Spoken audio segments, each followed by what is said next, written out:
Éxodo, perdón. Éxodo o Shemot, ¿verdad?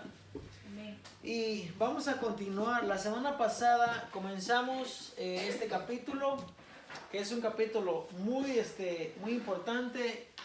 Yo creo que en este capítulo, y esa es la opinión personal mía, pero al estudiar la palabra del Señor, yo creo que este capítulo es muy importante conocerlo, aprenderlo, saber qué es lo que significa, porque así como comenzamos el libro de Éxodo y comenzamos el origen de este pueblo del cual se pobló toda la nación de Israel, y hoy en día, como dice el apóstol Pablo, de este pueblo vino nuestro Salvador, nuestro Mesías, el que nos había de redimir. Yo creo que este capítulo, el capítulo 12, tiene demasiado contenido que yo no creo que se alcance a cubrir en muchas clases, porque tiene bastante conocimiento, bastante significado de lo que es nuestra redención de nosotros, la redención de nosotros como criaturas, de criaturas a hijos. Tiene que ver todo con lo que proféticamente acá se está celebrando en este capítulo. Y vamos a leer nuevamente el capítulo 12. Hay varias cosas aquí que hay que estudiar.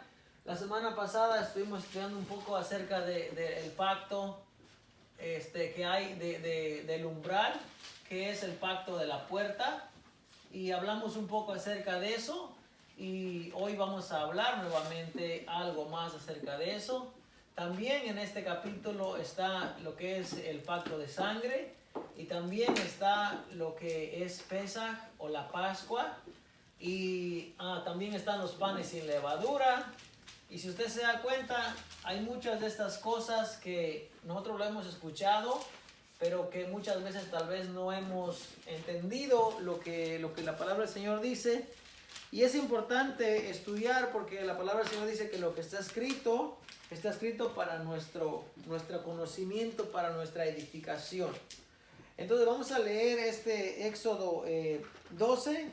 Quizás no lo leamos todo, pero vamos a ir tratando de cubrir el pasaje. Bueno, dice la palabra del Señor, honrando al Padre, al Hijo y al Espíritu Santo. Amén. Habló Jehová a Moisés y a Aarón en la tierra de Egipto, diciendo: este mes os será principio de los meses, para vosotros será el primero de los meses del año. Hablad a toda la congregación de Israel, diciendo: en el 10 de este mes, tómese cada uno un cordero según las familias de los padres, un cordero por familia. Mas si la familia fuere tan pequeña que no baste para comer el cordero, entonces él y su vecino inmediato a su casa tomarán uno según el número de las personas. Conforme al comer de cada hombre haréis la cuenta sobre el cordero. El animal será sin defecto, macho de 1 año. Lo tomaréis de las ovejas o de las cabras, y lo guardaréis hasta el día 14 de este mes. Y lo inmolará toda la congregación del pueblo de Israel entre las 2 tardes. Y tomarán de la sangre y la pondrán en los 2 postes y en el dintel de las casas en que lo han de comer. Y aquella noche comerán la carne asada al fuego, y panes sin levadura con hierbas amargas lo comerán. Ninguna cosa comeréis del cruda ni cocida en agua, sino asada al fuego, su cabeza con sus pies y sus entrañas. Ninguna cosa dejaréis de él hasta la mañana, lo que quedare hasta la mañana lo quemaréis en el fuego, y lo comeréis así, ceñidos vuestros lomos, vuestro calzado en vuestros pies, y vuestro bordón en vuestra mano, y lo comeréis apresuradamente, es la Pascua de Jehová. Pues yo pasaré aquella noche por la tierra de Egipto, y heriré a todo primogénito en la tierra de Egipto, así de los hombres como de las bestias, y ejecutaré mis juicios en todos los dioses de Egipto, yo Jehová.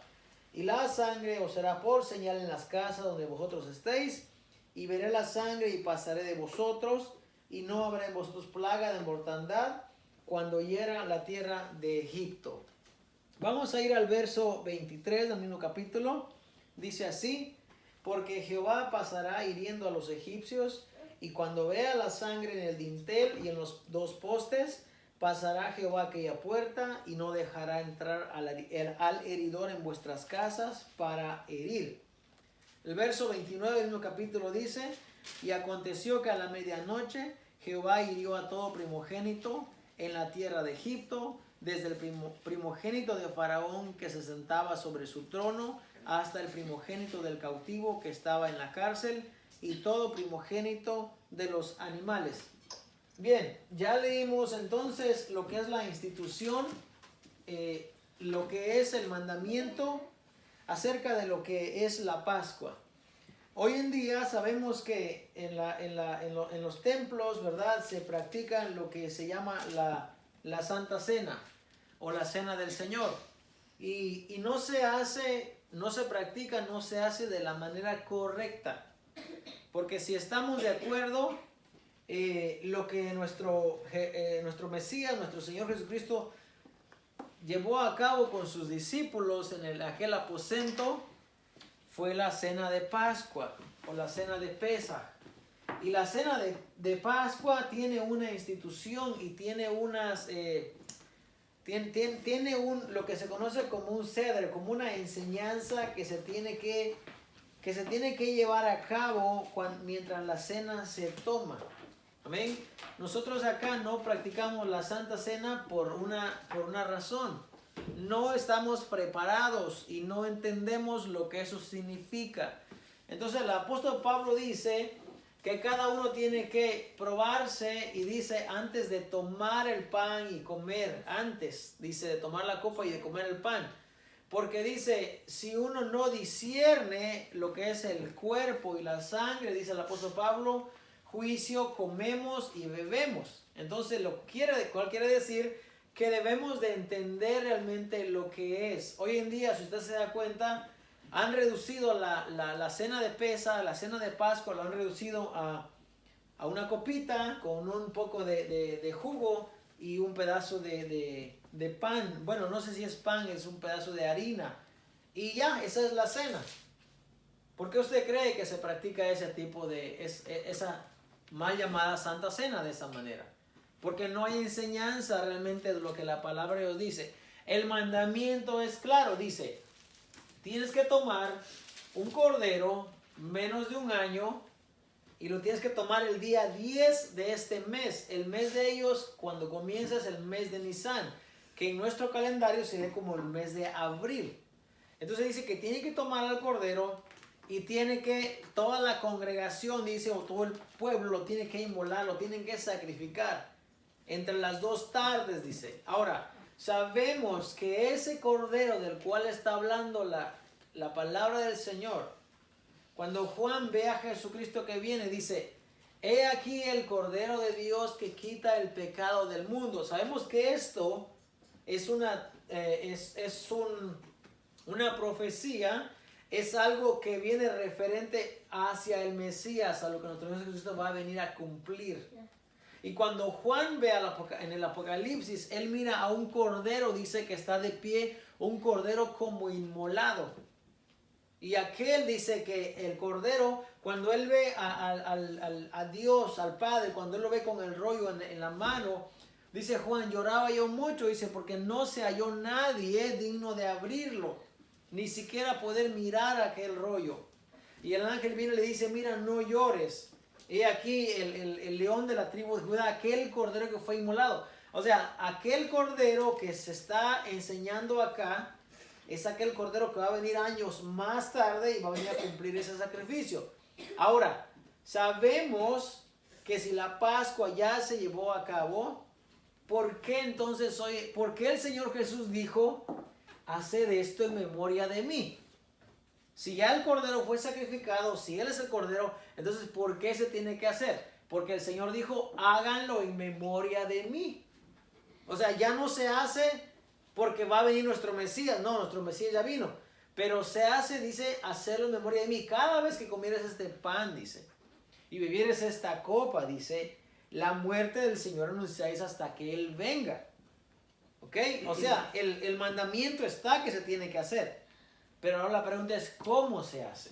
Y eso es lo que no sabemos. No sabemos cómo se hace ¿Por qué? Porque muchas veces no estudiamos lo que en la Biblia está escrito. Por ejemplo, hoy en día ya no se sacrifican corderos. No se puede tomar un cordero. No, ¿por qué? Porque el cordero se tenía que traer al templo. ¿Ok? Los sacerdotes tenían que inspeccionar el cordero. Y el sacerdote tenía que matarlo y tenía que manipular la sangre y todo el rito se tenía que hacer. Hoy en día no hay templo, no se puede hacer. Pero el procedimiento de la cena todavía se sigue haciendo hasta el día de hoy. Pero usted no ve que practican eso hoy en día en los templos, donde muchas veces la palabra no se enseña. ¿Por qué no se practica? Bueno, porque no hay alguien que lo enseñe. Y como no hay nadie que lo enseñe, pues dice, la palabra del Señor dice, no lo digo yo. Dice, un ciego, dice, no puede guiar a otro ciego, porque se van a caer. Entonces, si yo no tengo el conocimiento de la palabra de Dios y no les enseño, entonces no tengo que enseñarles porque no lo sé. Entonces voy a pensar como lo hace la religión tradicional. ¿Qué dicen ellos? Toma esto y este es el cuerpo y esta es la copa y toma. Eso no es la cena del Señor. La cena del Señor está estipulada aquí. Está establecida aquí en todo este capítulo. ¿Okay? Y le vamos a dar su importancia, lo que se merece, para enseñarlo. Para que si un día el Señor nos permite, tengamos nuestra cena de Pascua o el Pesaj o el Passover, que lo hagamos de la manera correcta para no caer en pecado o en desobediencia. Y como dice el apóstol Pablo, para no comer juicio y beber juicio. Bueno, entonces, eso es solo la introducción.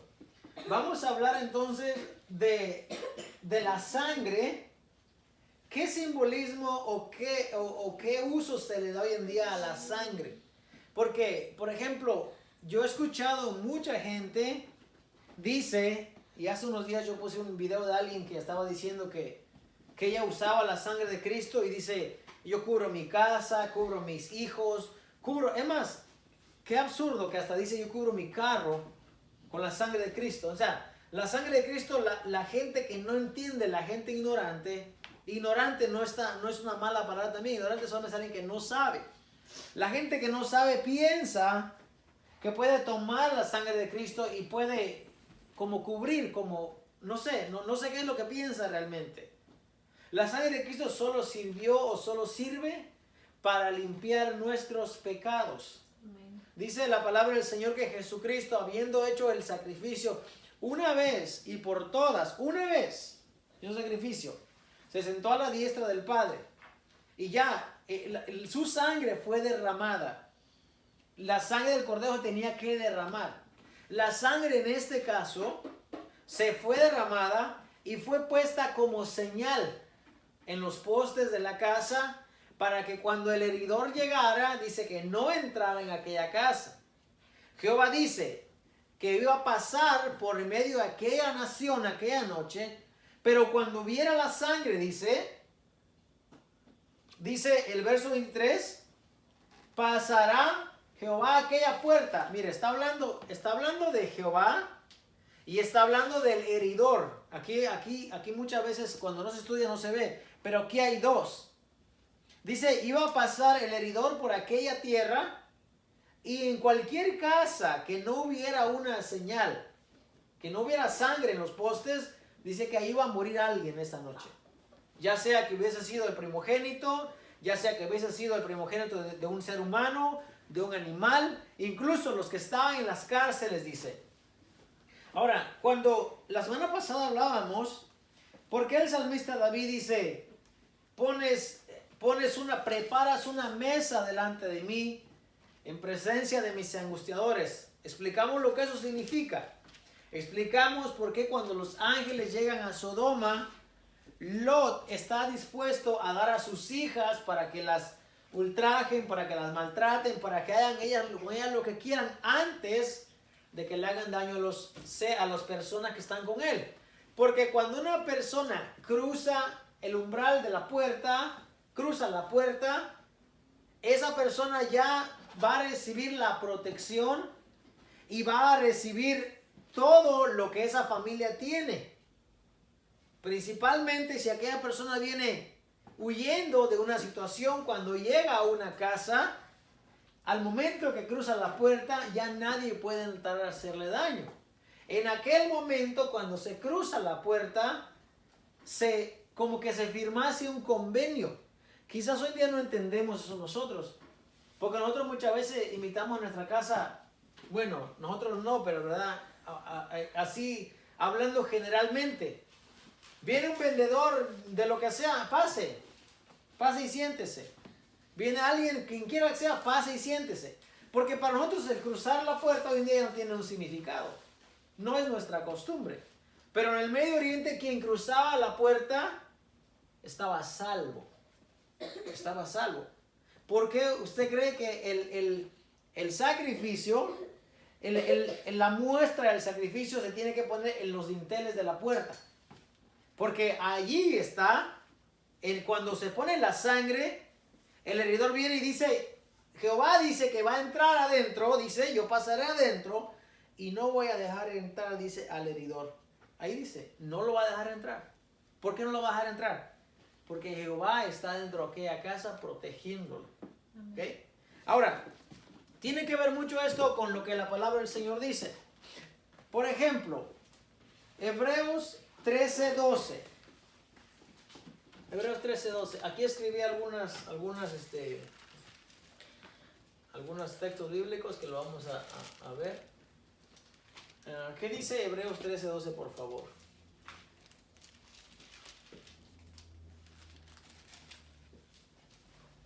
¿Alguien lo tiene?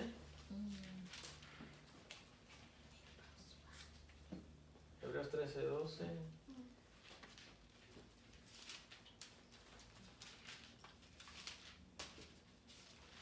¿Nadie? 13:12. Sí. Por lo cual también Jesús, para santificar al pueblo mediante su propia sangre, padeció fuera de la puerta. Bien. Jesús dice, para santificar al pueblo, dice, padeció fuera de la puerta. Eso es un lenguaje que tiene que ver con nosotros. Cuando leemos eso, ¿qué es lo que leemos? ¿O qué es lo que entendemos? Porque si no, fíjese hermano, si no se entiende, es que hay mucha gente que dice, es que el Viejo Testamento ya pasó y eso ya no tiene importancia. Pues fíjese, tiene mucha importancia cuando leemos el Nuevo Testamento. Porque si no entendemos el Viejo Testamento, no vamos a entender el Nuevo. Porque el sacrificio de Cristo Jesús dice, 13:12 dije, ¿verdad? Sí. Acá el escritor acá está hablando y está hablando acerca de este sacrificio de Cristo Jesús. ¿Amén? Desde el 11 está hablando del altar. Dice del 10:11, porque los cuerpos de aquellos animales cuya sangre a causa del pecado es introducida en el santuario por el sumo sacerdote son quemados fuera del campamento. Por lo cual también Jesús, para santificar al pueblo, mediante su propia sangre. Hoy en día, usted y yo somos santos, no por algo que hayamos hecho, sino porque Jesús nos ha santificado a través de su sangre preciosa. Ahora dice, Jesús dice, padeció fuera de la puerta, dice. Jesús no murió dentro de la ciudad, Jesús murió fuera de la ciudad. Y ahora el escritor nos hace una invitación a nosotros, dice, salgamos pues a él fuera del campamento llevando su vituperio, porque no tenemos aquí ciudad permanente, sino que buscamos la porvenir. Así que ofrezcamos siempre a Dios por medio de él sacrificio de alabanza, es decir, fruto de labios que confiesen su nombre. Jesús dice, padeció fuera de la puerta. La semana pasada les hablaba yo de este ejemplo de que en una ocasión a nosotros nos iban corriendo unas personas y llegamos a casa de un tío que era tío de nosotros. Entonces llegamos a tocarle la puerta para que nos defendiera, para que nos abriera la puerta y nos dejara entrar. Y el tío, en vez de, no solamente no nos abrió la puerta, sino que apagó la luz y nos dejó afuera a nosotros gritando, abre, abre, el tío. Y el tío no abrió la puerta, no nos defendió. Ahora mire, la comparación aquí es, Jesucristo dice, padeció fuera de la puerta, no trajo todo el castigo, toda está caliente, todo el castigo, toda todo el pecado, toda la vergüenza, nuestro Señor lo padeció por nosotros. O sea, no nos hizo partícipe de eso a nosotros, sino que Él lo padeció, dice, fuera de la puerta. Ahora, vamos a ver aquí, en Juan 10, del 9, este es el Señor Jesús que está hablando. Y miren lo que el Señor Jesús dice en Juan 10, cuando está hablando acerca de la puerta. Dice, yo soy la puerta, dice. El que por mí entrare, mire, el que por mí entrare será salvo, y entrará y saldrá y hará pasto. O sea, la puerta es como la entrada a un lugar donde hay pastos para descansar y donde hay aguas vivas. Jesús dice, yo soy la puerta, porque el que cruza la puerta y entra a Él, como dice Apocalipsis 3:22, yo estoy a la puerta y llamo, si alguien oye mi voz y abre la puerta, dice, voy a entrar a Él y voy a cenar con Él. Ahora, la cena es una cena de convenio, es una cena de pacto. Ahí él dice acá, yo soy la puerta. El que por mí entrare será salvo. Al cruzar la puerta, Jesús nos ofrece salvación. ¿Qué era lo que había al cruzar la puerta a Jehová en aquella ocasión? Iba a haber salvación también para los primogénitos, para que ninguno pereciera en aquella casa. Ahora, las puertas son muy importantes también en la cultura judía, en la cultura hebrea. La letra Dalet, que es la número 4 del calendario, del alefato, ahí está. La letra número 4 está acá. Es la Dalet, y la Dalet tiene una connotación como que fuese una puerta, o un camino, o una senda, o una entrada. Ahora, en las puertas de las ciudades antiguas se celebraban convenios. Por ejemplo, buscamos Génesis 23:1 y vamos a encontrar a Abraham buscando un lugar en que enterrar a su difunta, a Sara. Y dice la palabra del Señor que cuando él dijo, yo soy un forastero en esta tierra, necesito un lugar donde sepultar a mi muerta. Y dice, aquella tierra es de este Eteo. Y dice, véndeme la heredad. Y él le dice, no, eres como un príncipe entre nosotros, sepulta a tu muerta en donde tú quieras, en lo mejor de nuestra tierra. Y dice, no, sino que yo la compraré y la pagaré por el precio justo. Y dice ahí Génesis 23, al final, que pesaron, dice, delante de la gente, delante de los ancianos del pueblo, y delante de los que pasaban por la puerta, pesaron, dice que 400 ciclos de plata. El verso 18 del capítulo 23 de Génesis dice, como propiedad de Abraham en presencia de los hijos de Ed y de todos los que entraban por la puerta de la ciudad. Entonces, en la puerta de la ciudad era donde se celebraban los convenios, era donde se celebraban los pactos, era donde se celebraban los acuerdos. Vamos a ver también a Ruth. Me gustaría ir a Ruth de una vez ahora que estamos acá.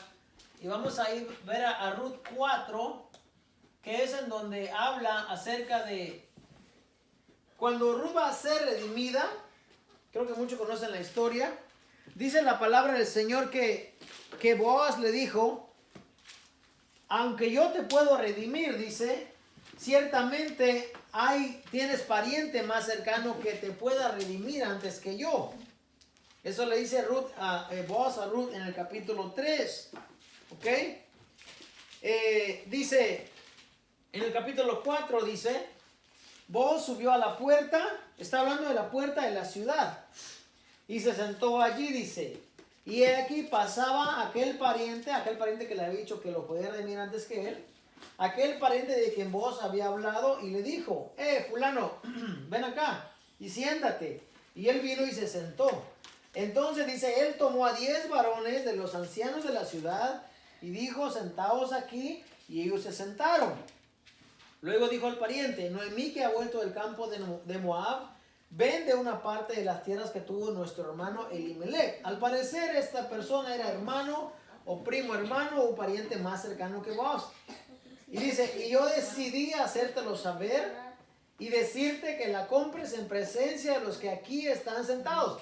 ese convenio se lleva a cabo en la puerta de la ciudad.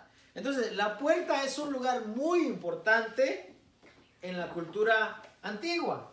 Porque en la puerta se celebran los convenios, en la puerta se celebran los negocios, y la puerta es aquel lugar donde cualquiera, como dijo Jesús, si yo soy la puerta, cualquiera que entra por mí, dice, va a hallar salvación, va a hallar vida eterna. Ahora, el apóstol Juan en segunda de Juan, su segunda carta, en el verso 10, nos da una advertencia.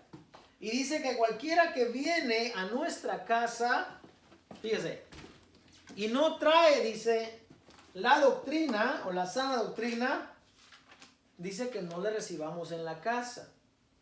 Usted se da cuenta que de lo que él está hablando en un lenguaje que no es el de nosotros. Porque a nosotros muchas veces viene gente a visitarnos y lo hacemos que pase en nuestra casa y que se siente en nuestra mesa.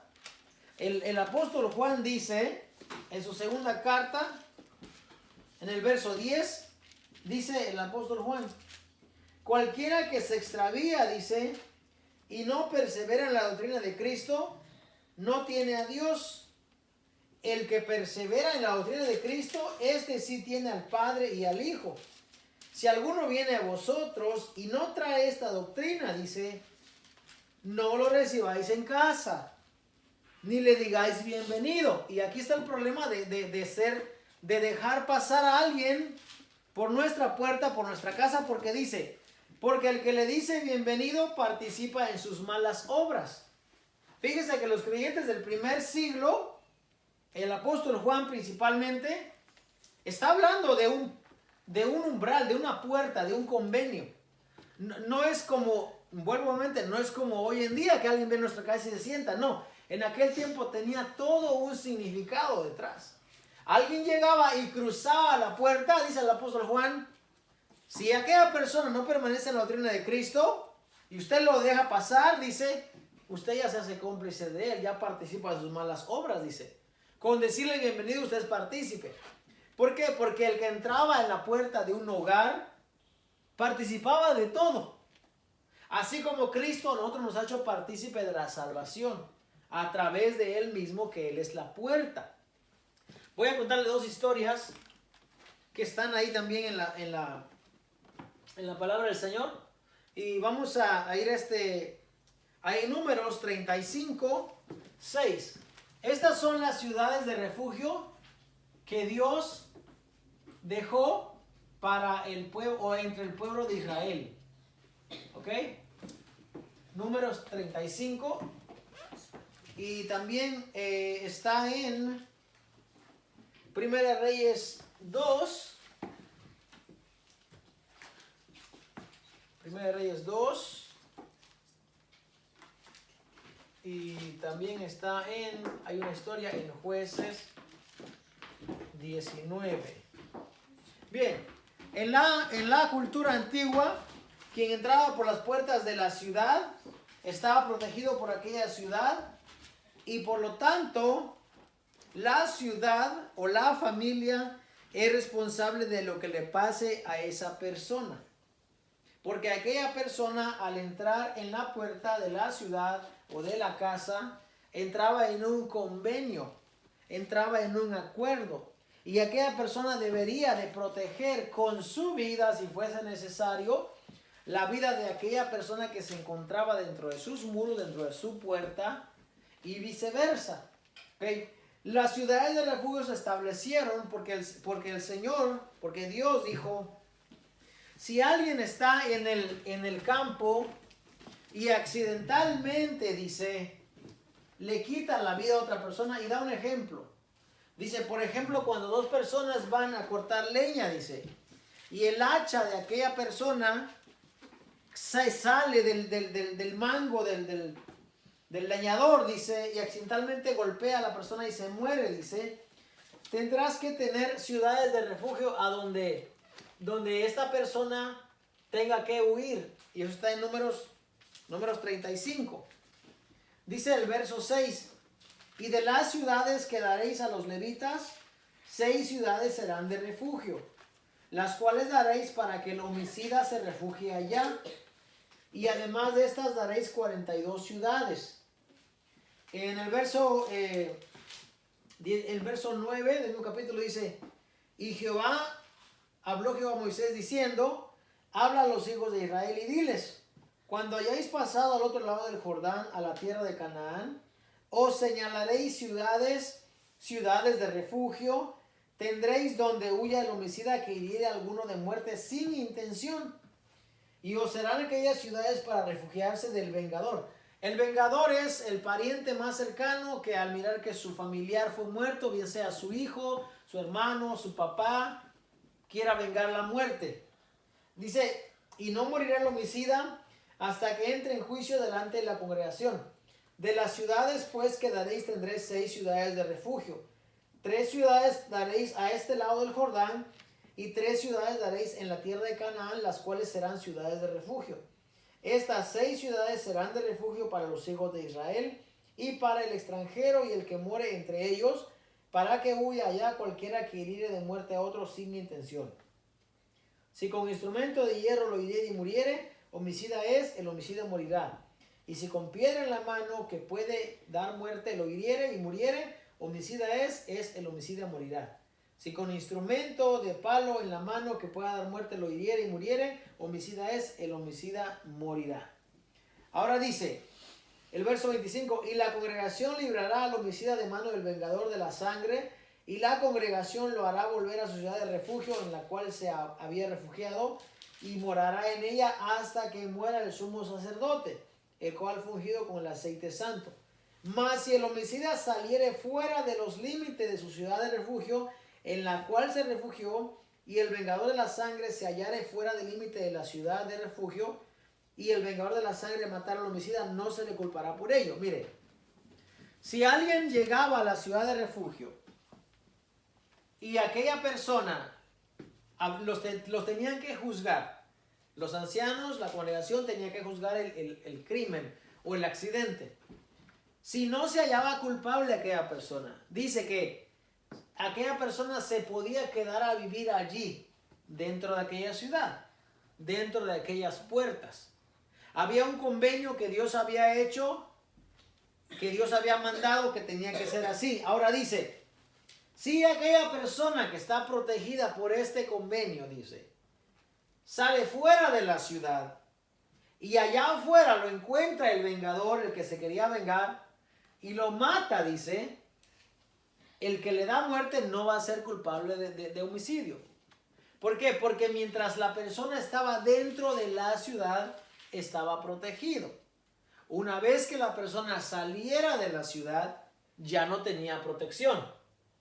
Y en Primera de Reyes 2, cuando el salmista, cuando va a morir, le encarga a Salomón, su hijo, quien toma su trono, le da estas indicaciones. El rey David, dice en el capítulo 2, llegaron los días en que David había de morir y ordenó a Salomón su hijo diciendo, yo sigo el camino de todos en la tierra, esfuérzate y sé hombre.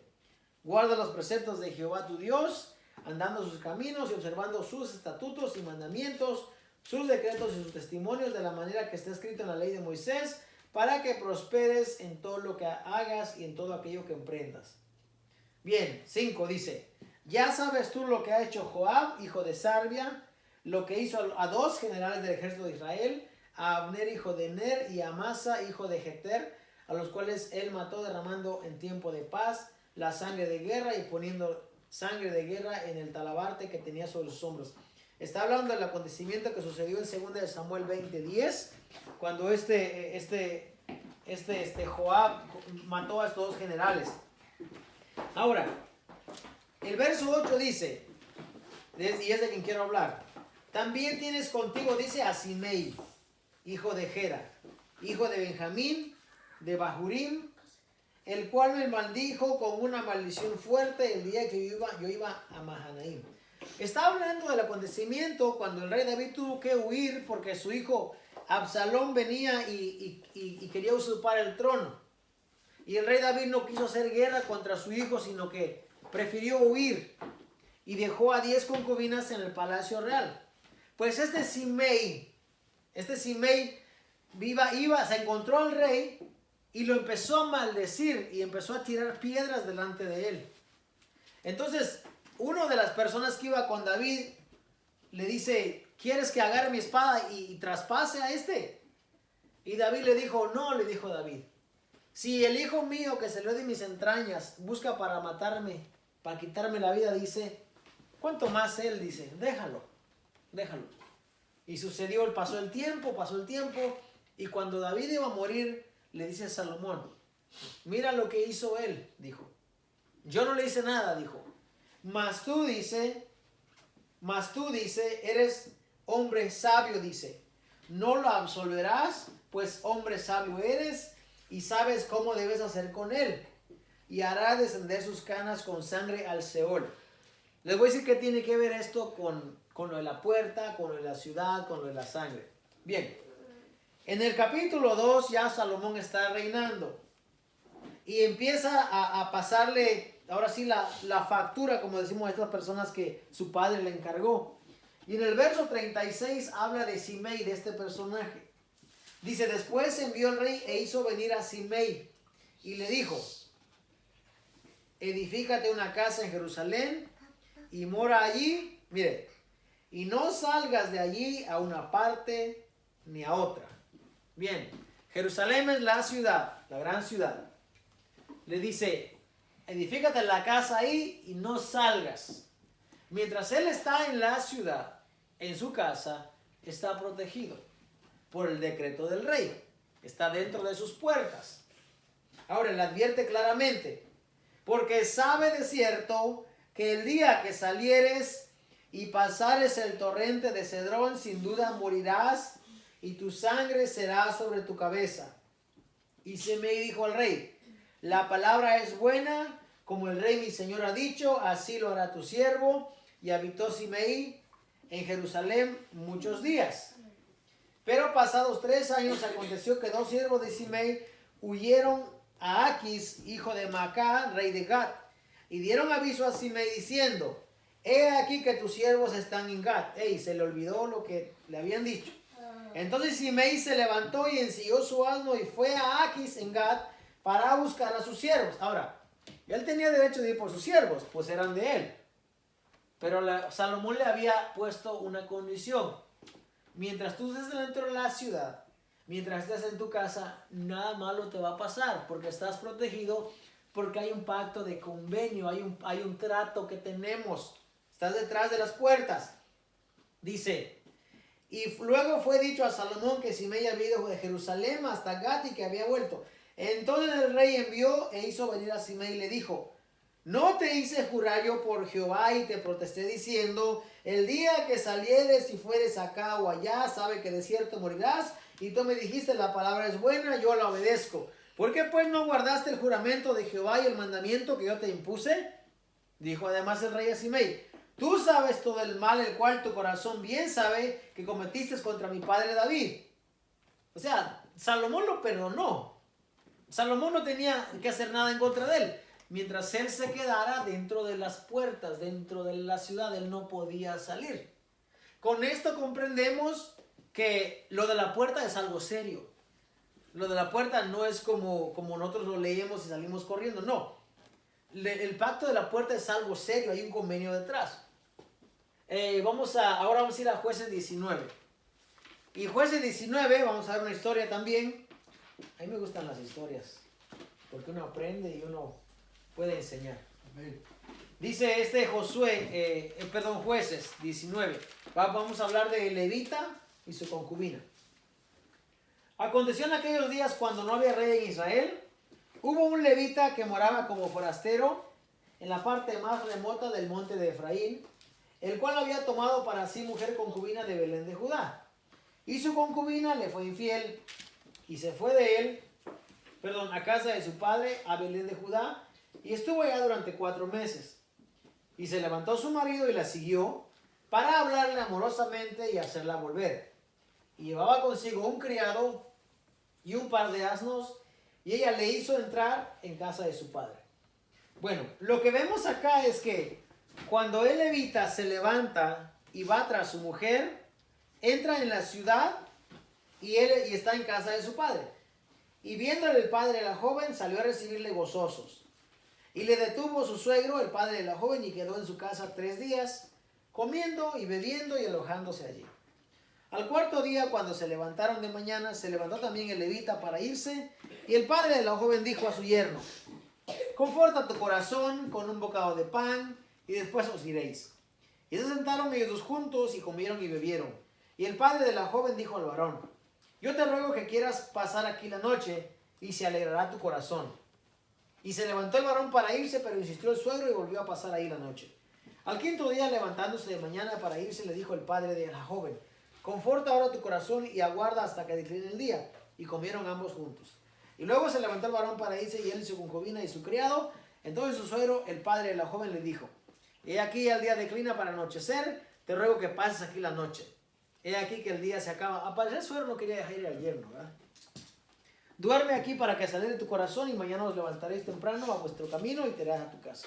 Mas el hombre no quiso pasar ahí la noche, sino que se levantó y se fue y llegó hasta enfrente de Jebús. Jebús es Jerusalén. ¿Qué es Jerusalén? Con su par de asnos ensillados y su concubina. Y estando ya junto a Jebús, el día había declinado mucho. Y dijo el criado a su señor: ven ahora y vámonos a esta ciudad de los jebuseos para que pasemos ahí la noche. Mira lo que sigue. Y su señor le respondió: no iremos a ninguna ciudad de extranjeros que no sea de los hijos de Israel, sino que pasaremos hasta Gabá, dijo a su criado. Y si está en Jerusalén, ¿por qué dice que no se va a pasar en tierra de extranjeros? Fácil, porque Jebús no había sido conquistada. No había sido conquistada por David. Entonces todavía era una ciudad de jebuseos. Aunque aquí dice es Jerusalén, sí, Jebús es Jerusalén, pero no había sido conquistada por David. Entonces dice: pasando pues, caminaron, y se les puso el sol junto a Gabá, que era de Benjamín. Ahora ya estamos en la heredad de Benjamín. Y miren lo que pasa. Y se apartaron del camino para entrar a pasar la noche en Gabá, y entrando se sentaron en la plaza de la ciudad. Ok, ya están dentro de la ciudad. Mire, la ciudad de Benjamín. Y dice: porque no hubo quien los acogiese en casa para pasar la noche. Y he aquí